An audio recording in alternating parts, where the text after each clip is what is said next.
Akifungua mafunzo kwa wanawake na vijana yaliyoratibiwa na shirika la maendeleo la Umoja wa Mataifa UNDP, Dendego ameeleza kuwa kuwepo kwa mazingira mazuri ya uwekezaji iliyowekwa na serikali kumechangia kuongezeka kwa hamasa ya wachimbaji kuomba leseni katika maeneo mbalimbali ya mkoa huo, ikiwemo eneo la Mpambaa, Singida vijijini, Sambaru, Ikungi, Ibaga, Mkalama na Itigi.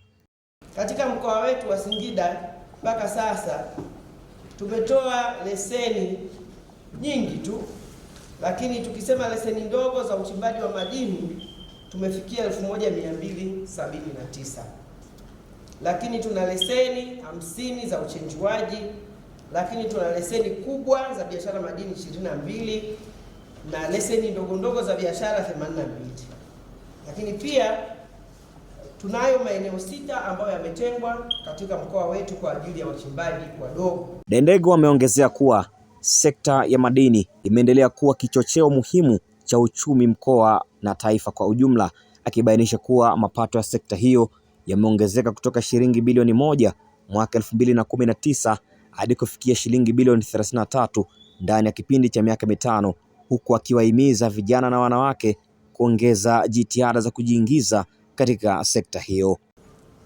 Mkoa wetu kitakwimu tumezidi kuongeza mapato yatokanayo na madini. Tumeanza mbali kwa 2019 na 20, kwa 2019 na 20 mkoa uliweza kukusanya wastani wa bilioni 1.49 katika swala zima la sekta ya madini. Lakini katika kipindi hiki miaka mitano iliyopita mpaka sasa tumefikia makusanyo ya bilioni 33.5. Mwaka tunaoenda nao huu tulipangiwa kukusanya bilioni 30. Lakini mwaka haujapindukia, haujaisha, tumeshaandika bilioni 33. Sawa 189. Kwa hiyo mtu anapoona umuhimu wa sekta ya madini aione kwenye hizi namba. Kama mapato ya makusanyo ya mapato ni haya.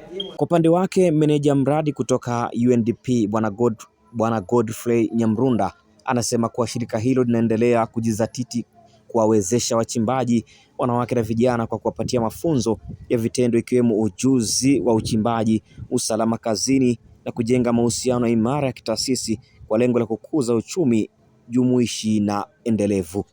Ukienda kule na kina mama wengi wanajishughulisha aidha hasa kwenye kuongeza thamani hapa kwenye kuchoma gypsum na kuanza kuongezea thamani na kufanyia shughuli nyingine. Kwa hiyo kina mama ni wengi na vijana ni wengi sana kwenye sekta hiyo.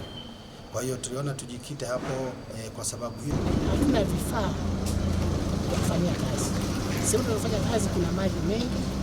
Changamoto kubwa ni maji.